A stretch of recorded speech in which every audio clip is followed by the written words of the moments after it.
But most of the creatures come together for a very different reason. To breed. The giant cuttlefish, the largest of all cuttlefish.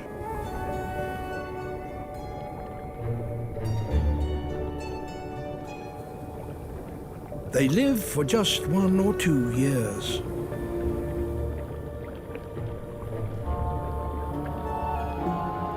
Now, as the Australian summer draws to an end, they have one last act to complete.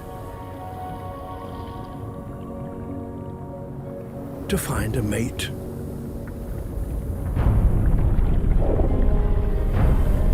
But there are over 100,000 males competing for the arriving females in this one bay.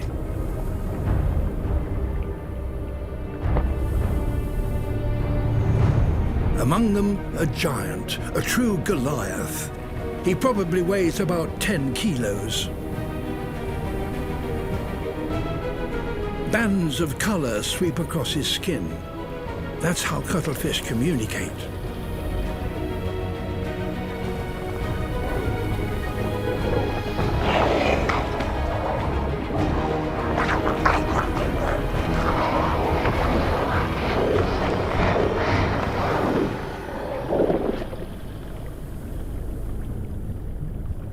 This smaller male couldn't possibly take him on.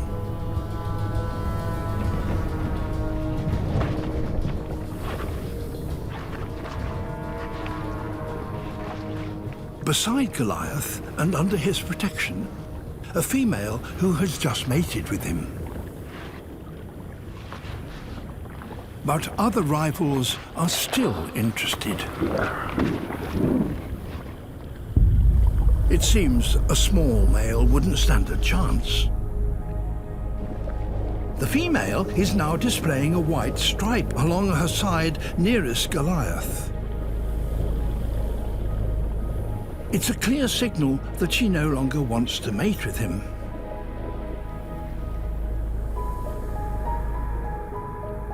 It's all the encouragement that the little male needs.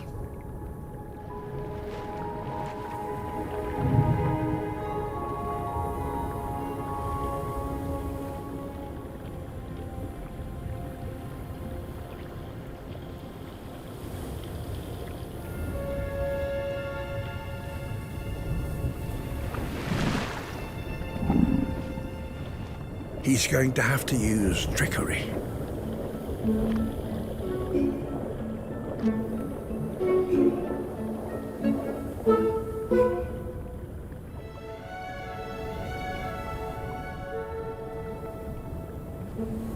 He tones down his colors and tucks in his arms.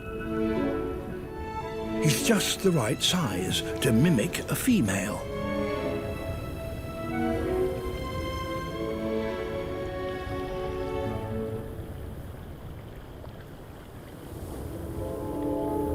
Goliath is deceived. The small male now displays a white stripe, just like the real female, to deter his advances.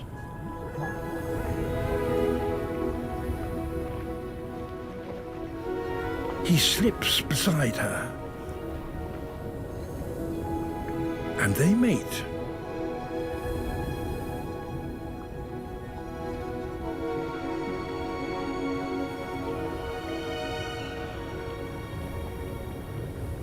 By mating with multiple partners, the female ensures the greatest genetic diversity for her young.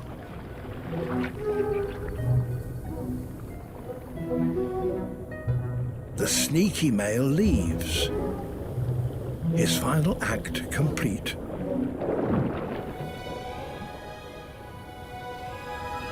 So even among giant cuttlefish, it seems, it's not all about size.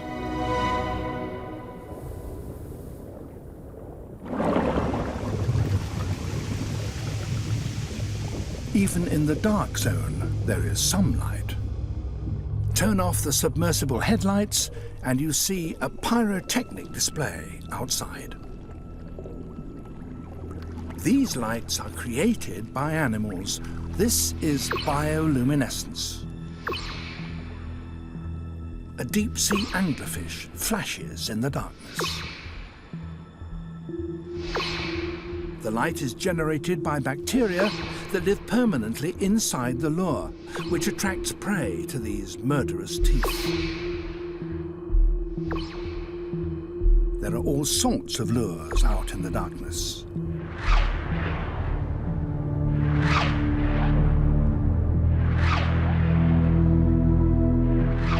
Come into my mouth, little fish.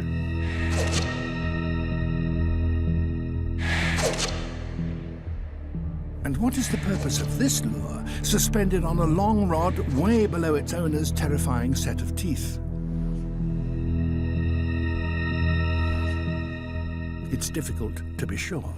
But then this monster does have another giant flashing lure much closer to its mouth.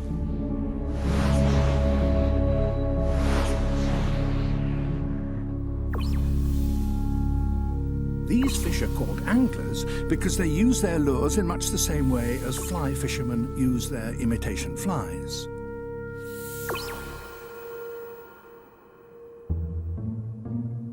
For a hunting squid with huge eyes, this glimmer is intriguing.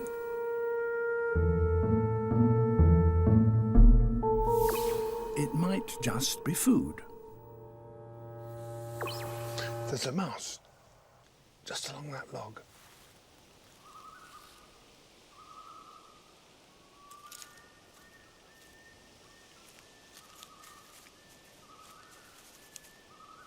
That obviously came to nothing, but the cameras have started recording again and the snake is moving.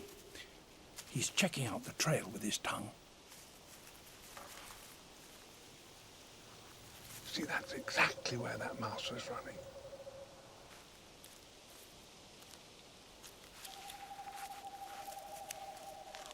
It's pitch dark, and the mouse clearly has no idea that the snake is there. But the snake is well aware of the mouse, thanks no doubt to those heat-detecting pits. The snake strikes by suddenly straightening the curve in its neck, but at the moment the mouse is not within range.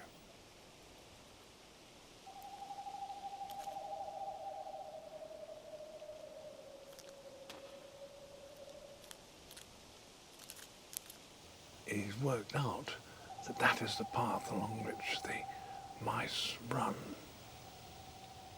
And he's getting himself properly adjusted so he can strike when he next gets a chance.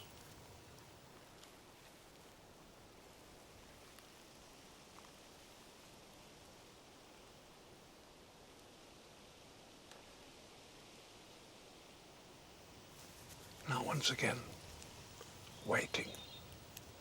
That's what snakes are so good at.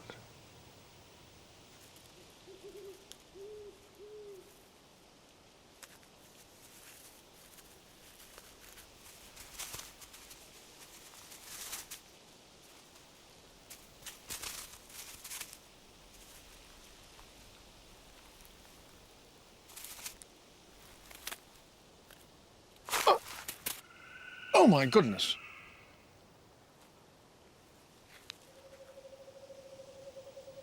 That's a dead mouse, all right. Slow down that shot, and you can see that the snake stabs the mouse just once. After 3 convulsive kicks, the mouse is dead.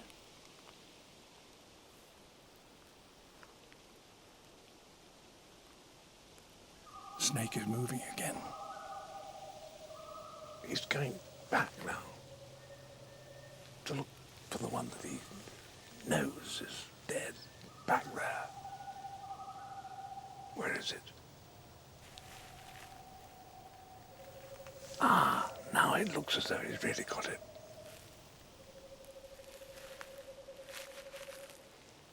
That's his dinner, and that can last him for 3 weeks, 4 weeks if necessary.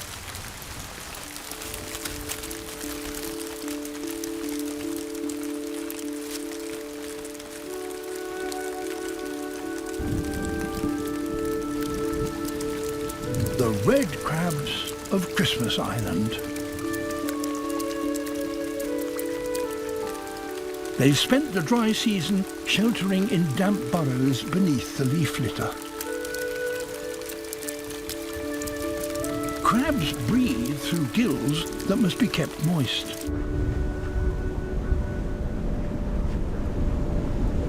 So it's only with the return of the annual monsoon that these land crabs can finally emerge.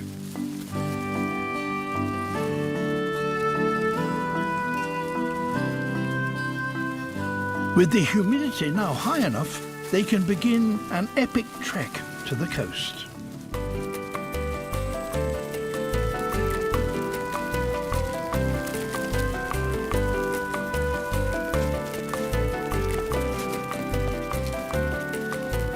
Every red crab comes together from across the island, and they do so in their millions.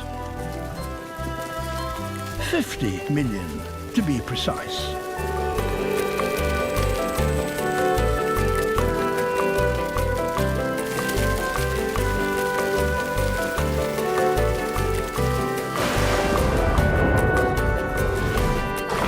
They've come to release their eggs that can only develop in the ocean. There's just one small problem. They may be crabs, but they can't swim. They're scared of the sea.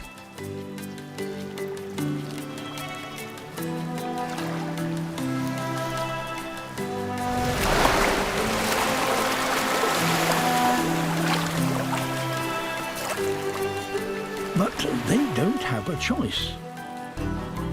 They must release their eggs on the highest tide.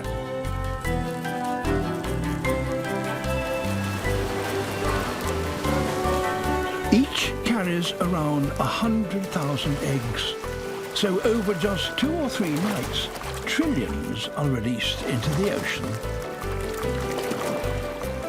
Though some are more successful than others.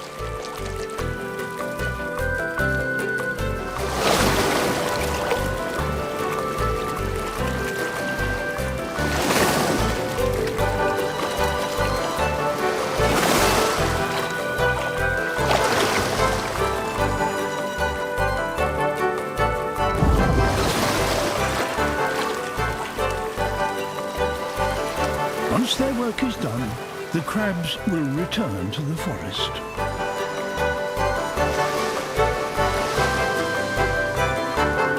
Hunting is only possible for 3 hours around low tide, when the mud banks are exposed.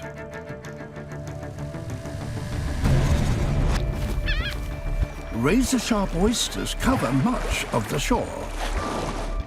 Beaching here could be lethal.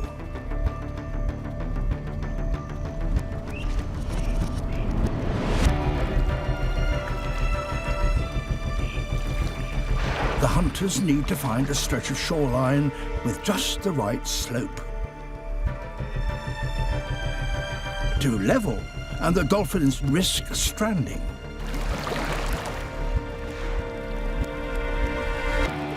Too steep, and they can't force their prey from the water.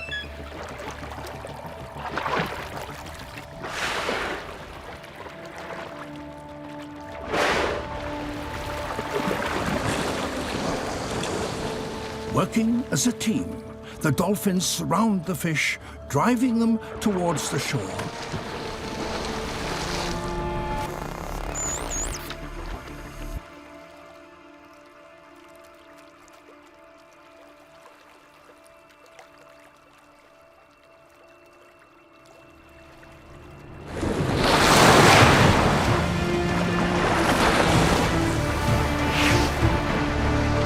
Attacking in perfect synchrony, the dolphins create a bow wave.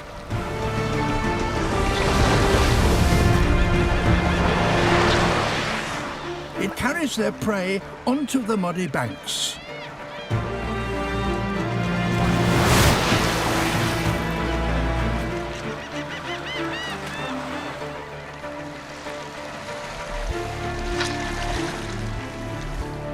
Other fish eaters profit from their daring.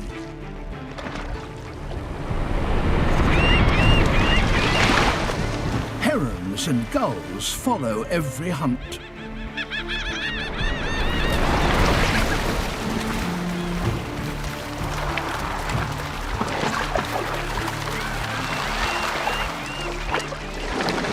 To get to the fish first, the dolphins drive themselves high up the bank. But if they go too far, they risk stranding.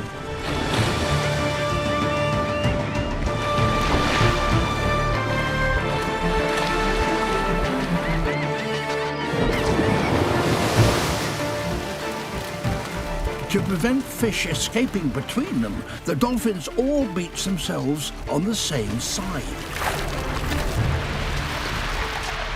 Always the right. But this has a cost. Each time they grab a fish, they also take in a mouthful of mud. The grit gradually wears down their teeth. But on one side only.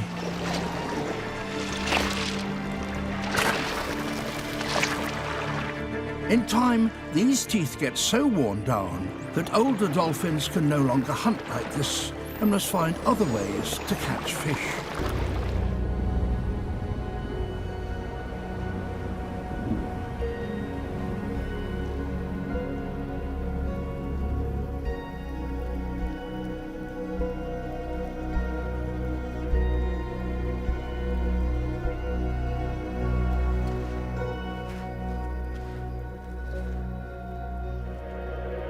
And this bobcat may be in luck. For this particular valley is blessed.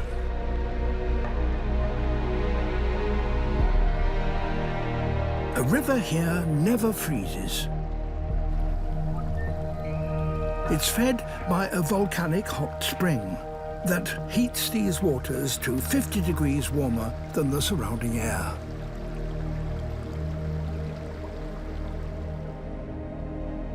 Hungry animals of all kinds come here to feed.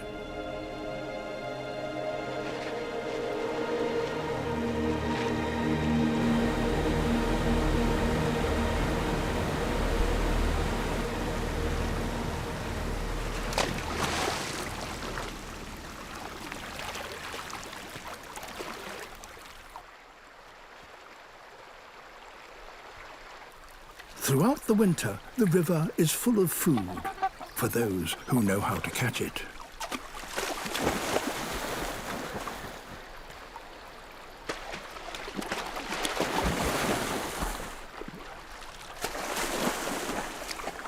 Here, even the coyotes have become fishermen. But hunting is hard for a cat that's not used to getting its feet wet.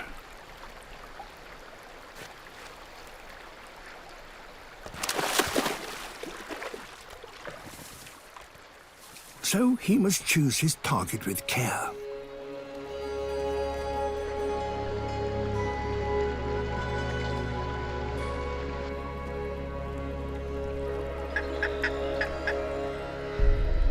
Golden-eye ducks. But can he get close enough to pounce?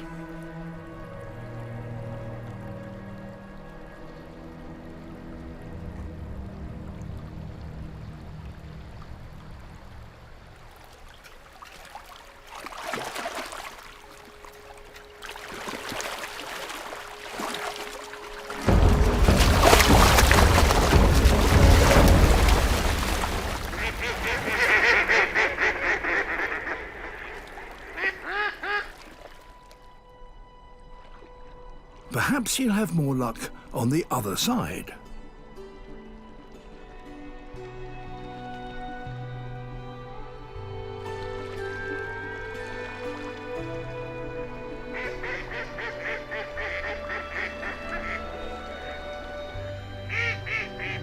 Here, steam from the river warms the surrounding trees. So up in the branches, there could be prey.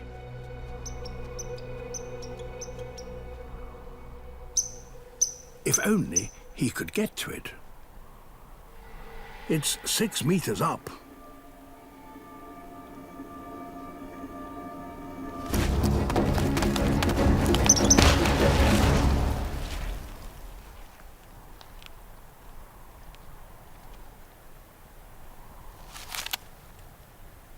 At last, a squirrel. Not much, but enough to keep him going. To survive a winter in these mountains takes tenacity, and bobcats have that in abundance. Eden's whales have lived here for generations. But the world around them is changing.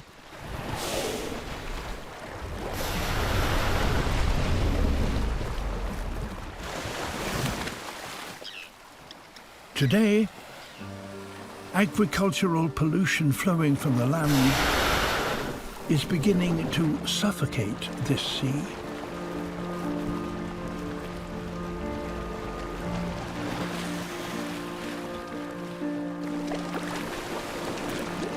Many fish now stay closer to the surface, where the waters still contain enough oxygen to survive. Eden's whales depend on these fish. They swallow huge quantities of water before filtering out their prey.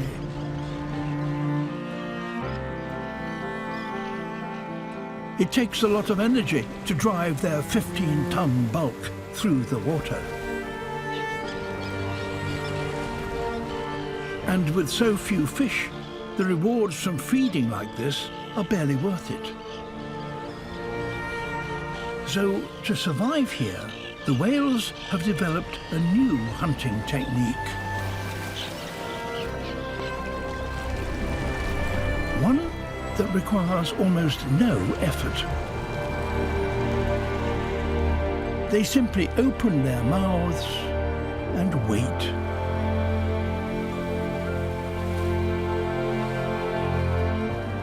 The panicked fish jump right in.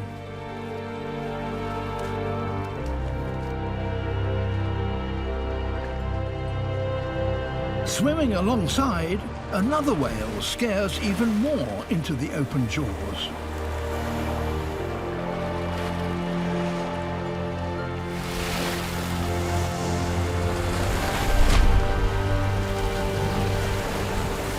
With this ingenious new technique, Eden's whales have found a way to survive the pressures they now face. All across the planet, animals are having to adapt to a changing world. But the speed of these changes will be too fast for many.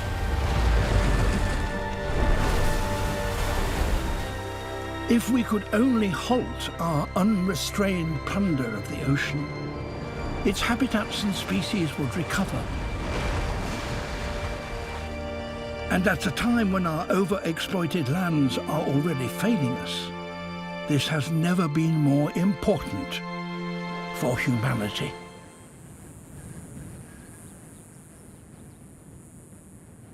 The Great American Deserts cover over 2.5 million square kilometers.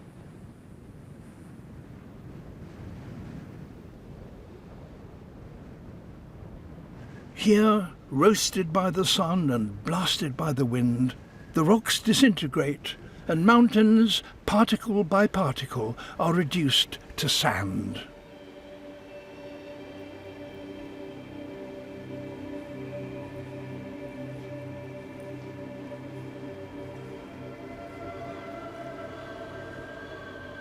These pillars are all that remain of a plateau where dinosaurs once roamed. Few animals can now survive here.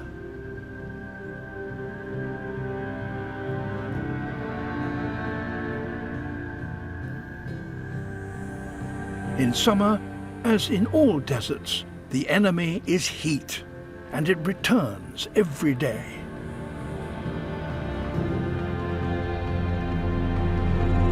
At 7 in the morning, the temperature is already 25 degrees Celsius. The clock is ticking for one unusual descendant of the dinosaurs.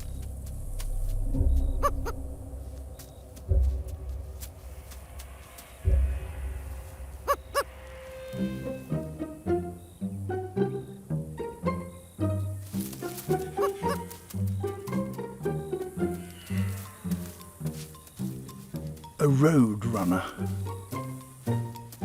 found only in the deserts of North America, built for a life on the ground. He can run at over 30 kilometers an hour, but the prey he seeks are one step ahead.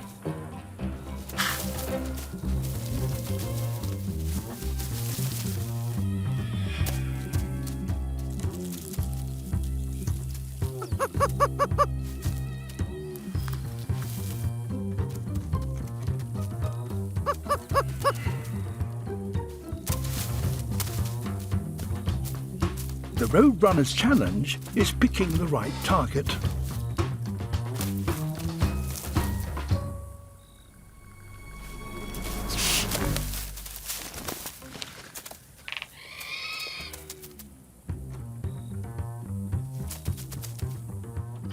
A Gila monster.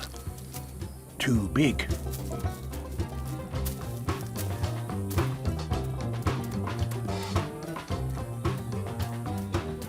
By mid-morning, it will be 40 degrees Celsius.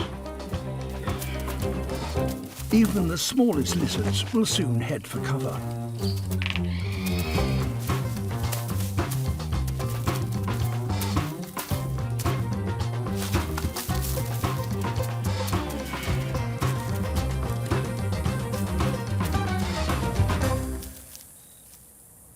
A centipede. Slim pickings for a morning's work.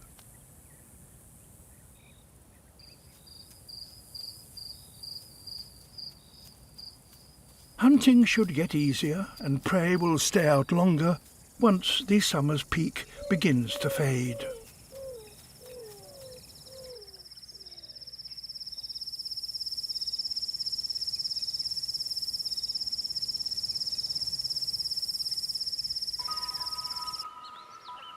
An egg, whatever its shape, is an excellent life support system. But paradoxically, its success will ultimately depend on the ease with which it can be broken. The time comes when a chick must break free. Some species invested time building up large yolks. Their chicks will emerge fully feathered and ready to search for food. Others have not made that investment. They will have to spend their energies over the next few weeks feeding naked and defenseless chicks. But how do the chicks break out from the cramped confines of the egg? How can the shell that's been strong enough to protect the chick from the outside world be also weak enough to allow the chick to break it?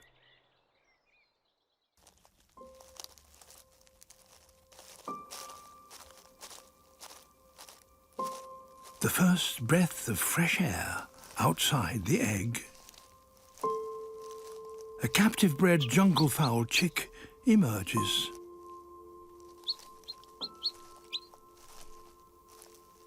It's the climax of the egg's existence.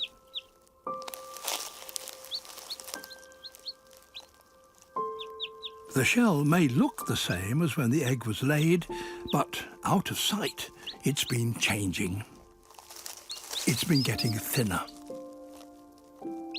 The chick has been absorbing calcium from the shell into its own bones, making itself stronger and the shell weaker. Not only that, but it also used the shell's calcium to create a tool to help it break free. A hard, jagged tip on the end of its beak an egg tooth. The chick couldn't have broken free without it. Even so, it can still take hours, sometimes days, to hammer its way out of a shell. This egg and this newly hatched little chick are part of a clutch that was laid on the ground about between 21 and 26 days ago, and they are just now hatching. This one is only about half an hour old, and this one is just beginning to peck its way out.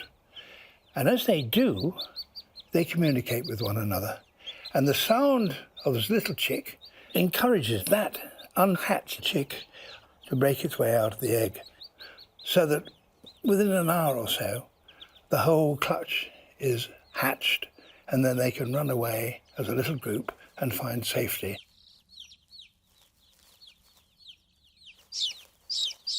But what of the other woodland birds I was watching?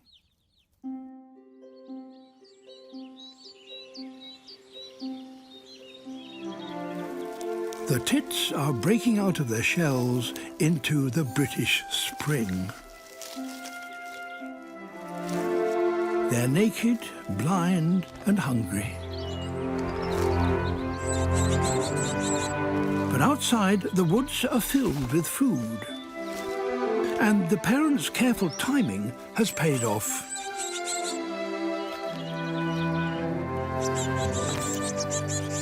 They took account of the weather and changed their behavior and won.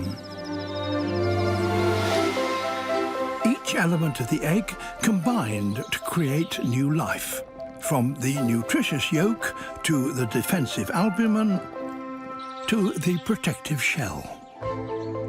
Nature's most perfect life support system has served its purpose, broken by the life that it sustained. Every new arrival is a confirmation of the complex efficiency of a seemingly simple egg.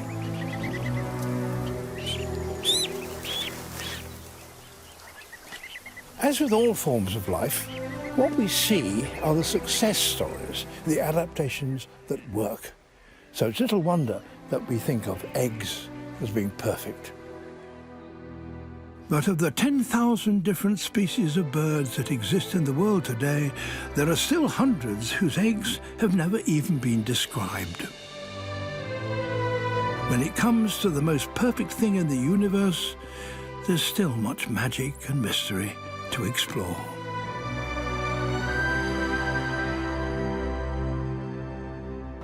Exhausted from his swim, the bear must regain his strength.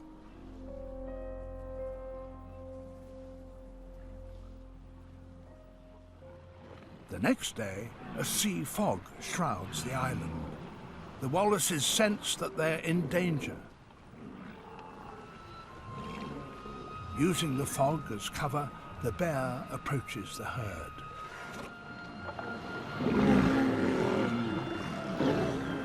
The adults close ranks around their young, presenting a wall of blubber and hide.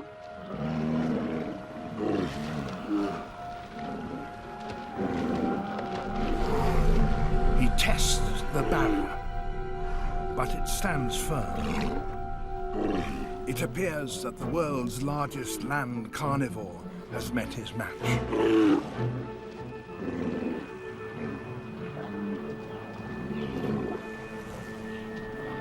There must be a chink in the armor somewhere. Not here.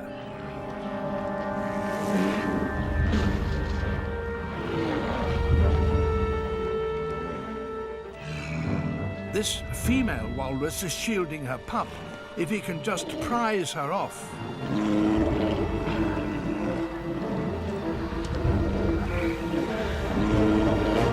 The bear's claws and teeth can't penetrate her thick hide.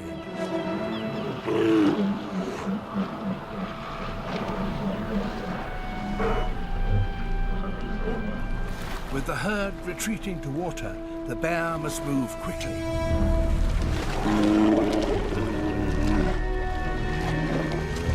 Having failed with one, he heads straight for another.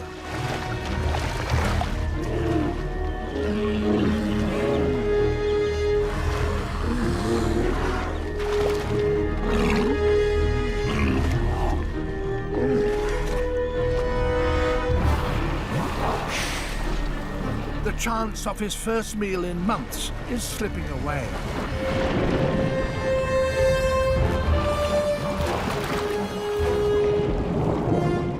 He seems increasingly desperate.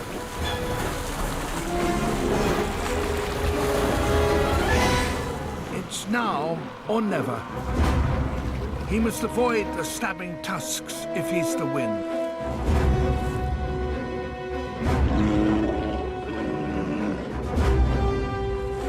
The flailing walrus is immensely powerful and drags the bear away from the shallows towards the safety of the herd.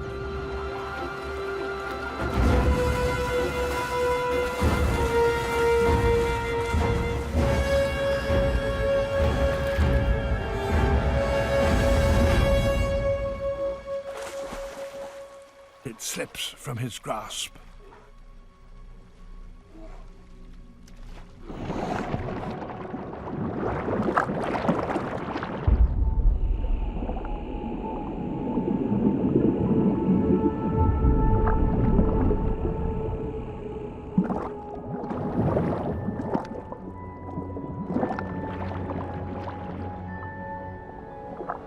In the Gulf of Mexico, these eruptions also release a super salty liquid.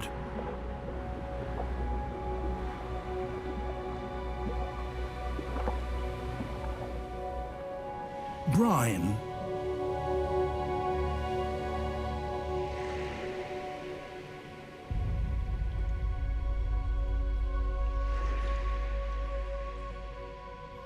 It's heavier than seawater, and it accumulates in great pools on the seafloor.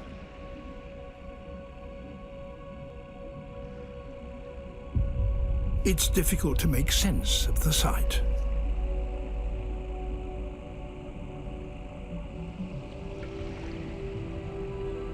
A lake of concentrated salt water, 15 meters deep, at the bottom of the sea.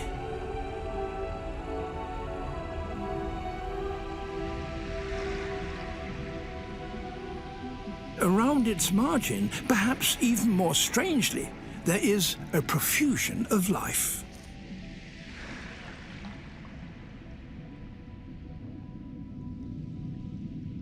Giant mussels that can live and grow for a century or more pack tightly together, dwarfing the shrimps and squat lobsters that feed around them.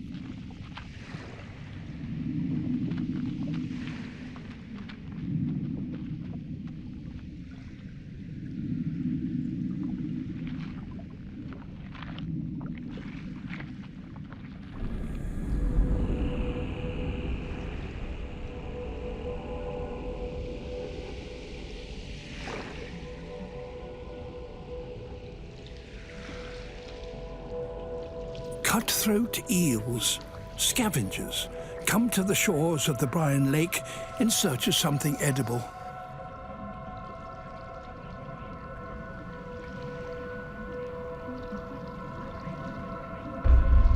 Some even venture into the brine.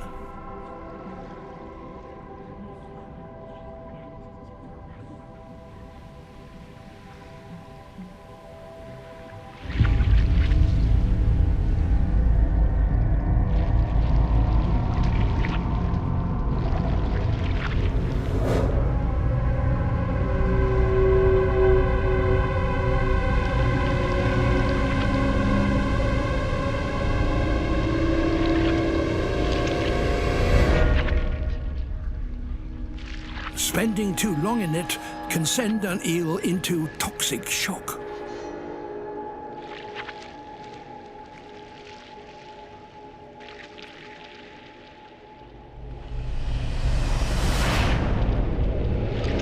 Its only hope is to rise above it.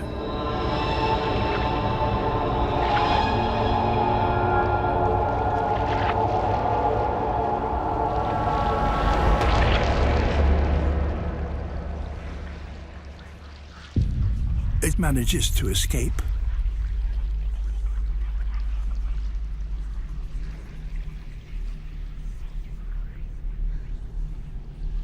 Others are not so lucky.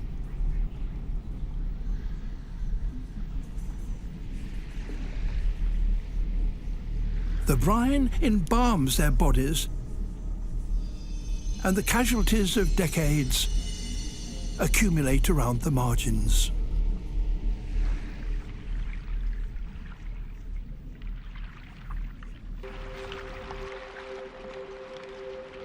Producing young is just one challenge. Finding food and somewhere to live are further trials fish must face. The Californian coast. A wide range of species live here. But all this life means competition for living space is intense.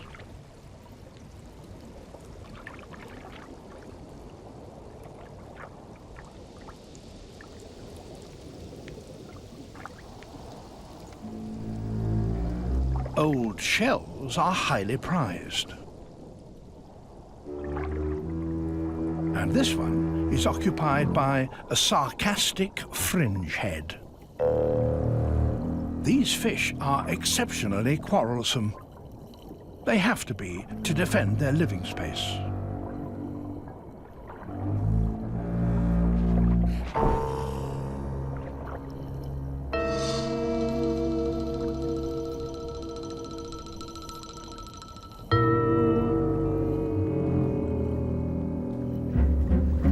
Octopus. Inadvertently, it's wandered into the fringe head's territory, and that can't be tolerated.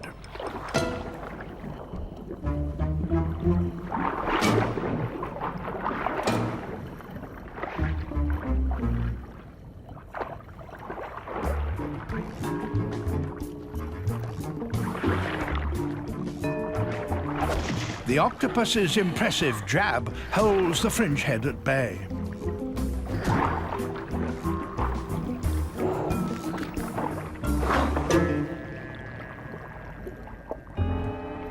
There is more to this behavior than being bad-tempered. The fringe head needs to defend its patch if it is to get enough to eat, and the octopus was competition.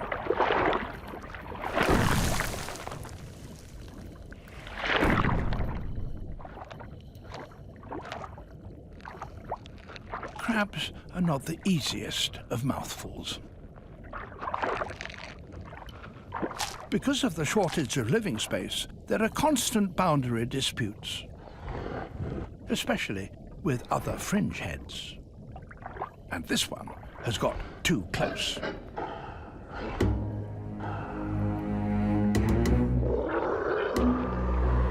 Despite the most extravagant threats, neither is prepared to back down.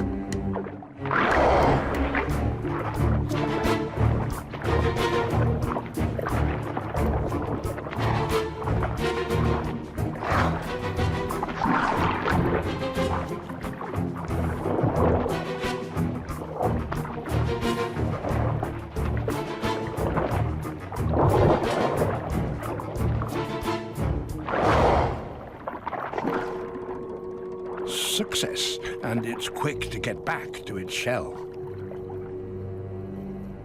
A fringe head can never drop its guard. There's too much competition. Lions will normally avoid hunting in such heat. But they're also opportunists.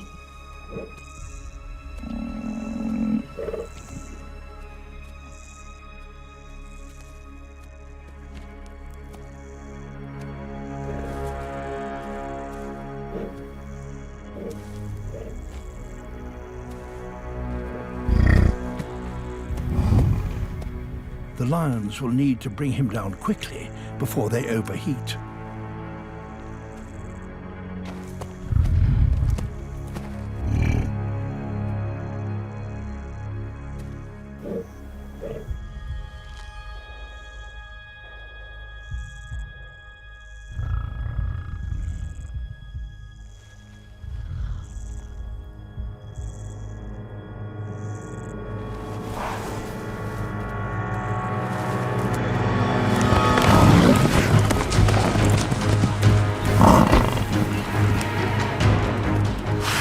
Even away from the herd, a bull is a formidable opponent. It could gore and kill a lion.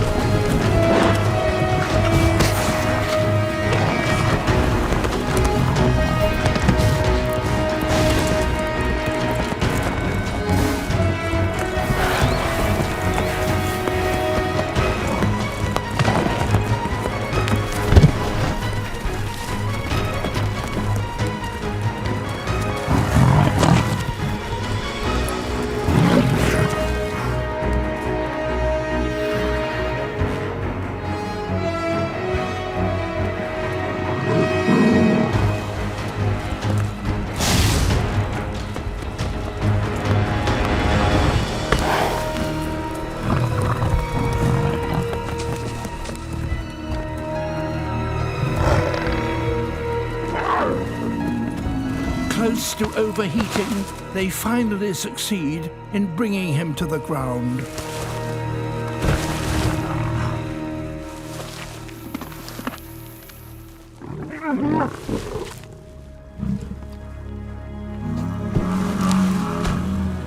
But the massive bull is not giving up.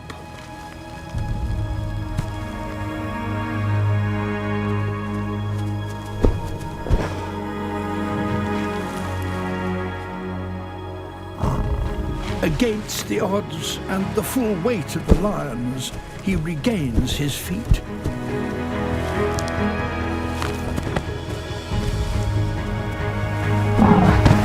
And it is now that the tables turn.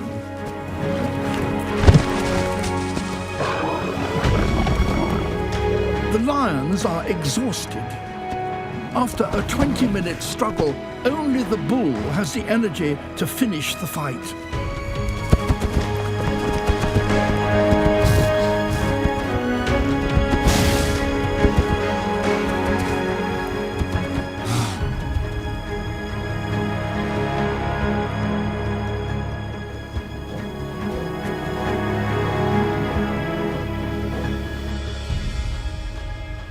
In such exposed and extreme conditions, the challenge for predators and their prey is at its most intense.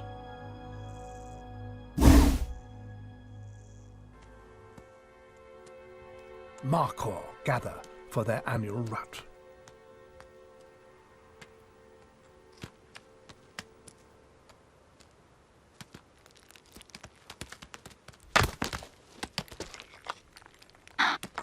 Males must fight for the right to breed, but on these sheer cliffs, any slip by either animal could be fatal.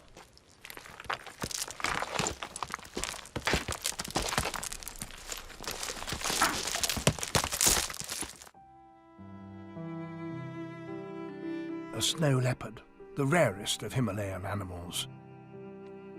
It's a female returning to her lair.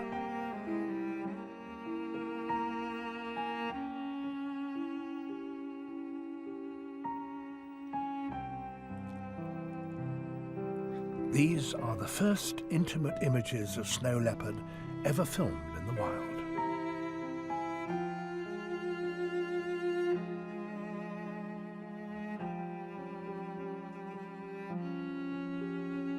She greets her one-year-old cub. Her den is well chosen. It has exceptional views of the surrounding cliffs. On these treacherous slopes, no hunter other than a snow leopard would have a chance of catching such agile prey.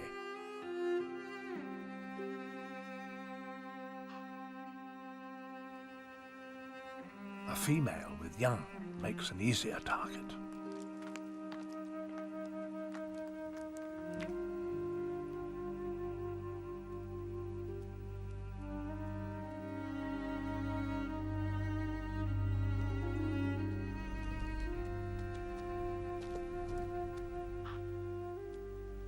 Her large paws give an excellent grip, and that long tail helps her balance.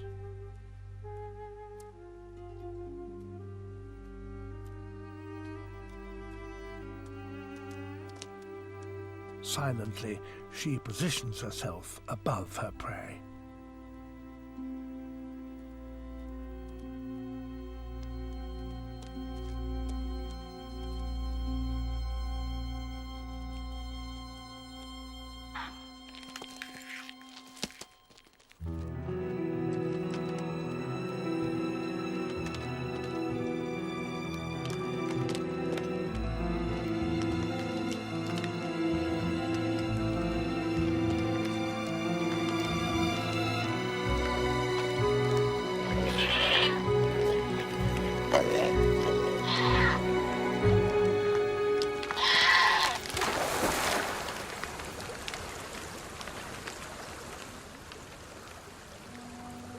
To see just how important scent can be to a snake, I've come here to Karnak Island, just off the coast of Western Australia.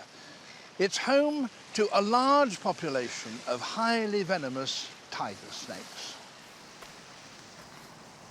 Snakes have been established here for many years, but there's something odd about this particular population.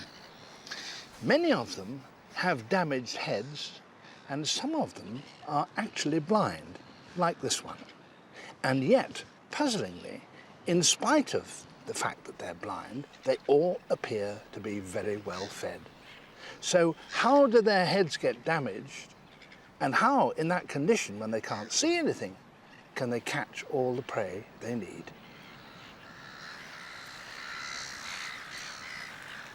The snakes, of course, are not the only inhabitants of the island. It's also home for a large colony of silver gulls. The gulls breed throughout the year, so their chicks are a source of food for the snakes that never ends. In fact, the snakes eat pretty well nothing else.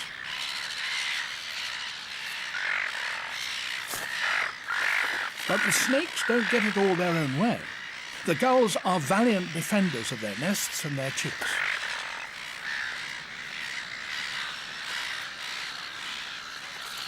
Their stabbing beaks are powerful, sharp and strong, and the gulls always go for the snake's head.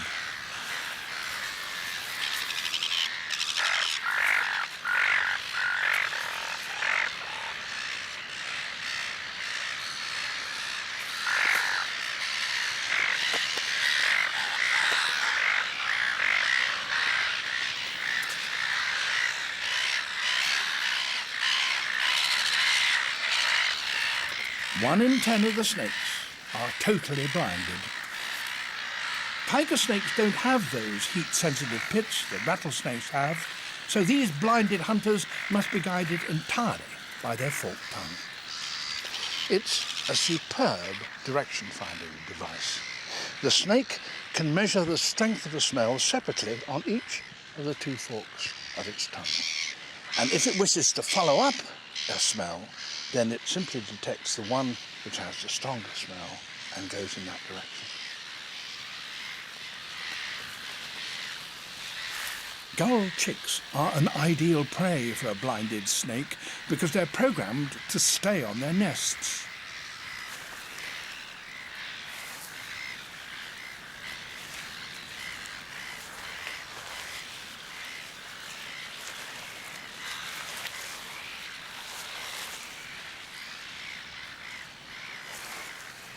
Once a snake has located it, a chick is doomed. 1,000 plants growing on one single tree.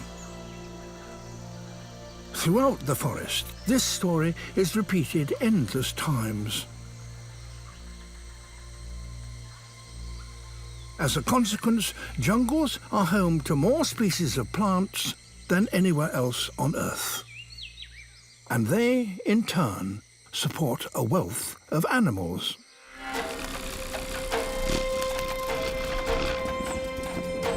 In Ecuador, the competition is at its most intense.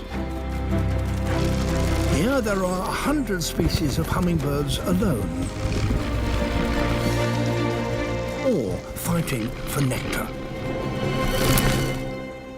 Each flower only has a small amount at any one time, and so it's first come, first served. One hummingbird has gone to great lengths to avoid conflict with other species. Swordbills are the only bird with a beak longer than their body. And some flowers are too elongated for the other 99 species of hummingbirds here to feed from them.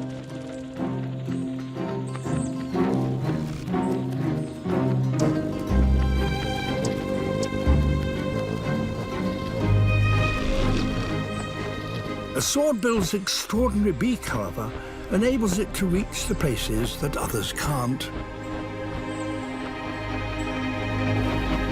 The top of this flower, where the sweet nectar is produced. It has found a solution that means it doesn't have to join the fight. And as each long flower blooms, it gives the swordbill a fresh supply of food all to itself.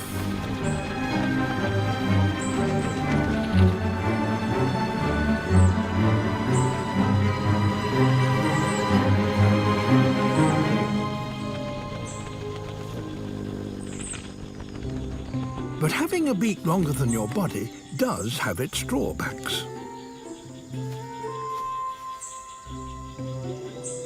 For a start, it's tricky to keep it clean.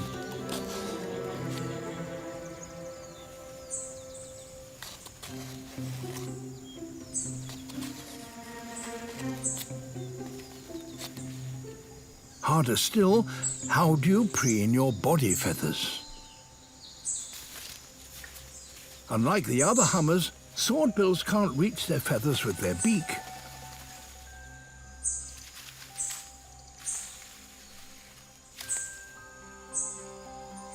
The only option, a good old scratch.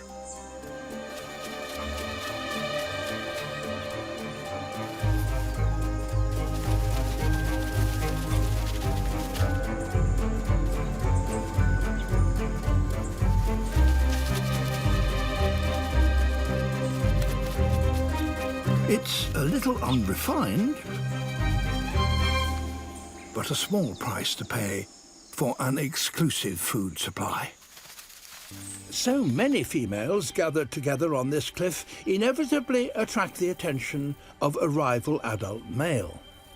His aim is to defeat Scarface and take over his females.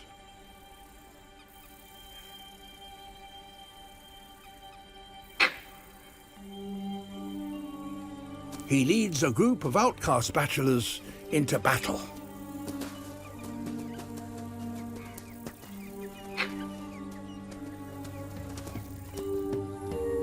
Scarface spots them.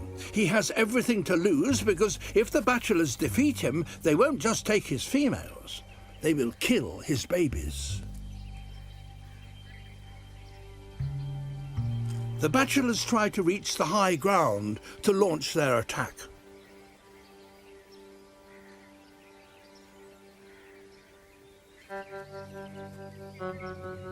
Scarface warns them to keep their distance, but the bachelors continue their advance.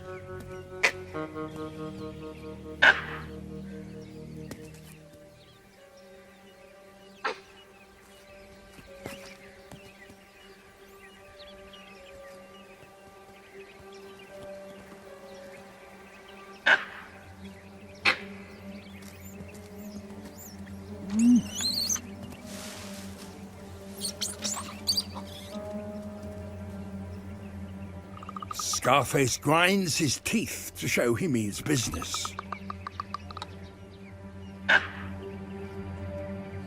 But the bachelor leader reaches the cliff top and grinds his teeth in response.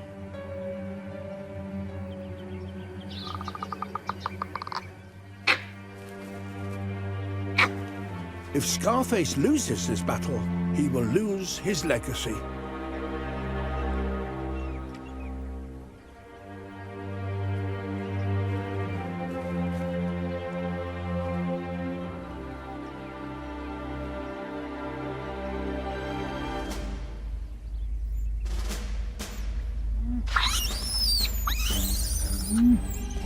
Time to strike.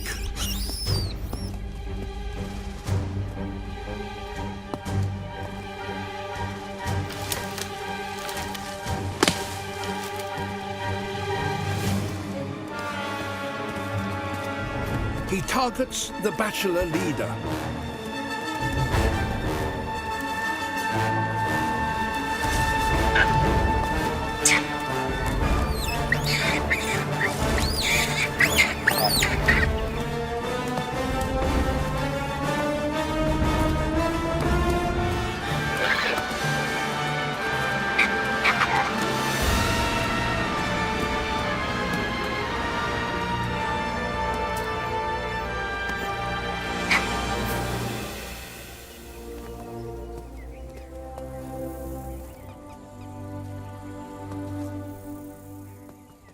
Scarface has won.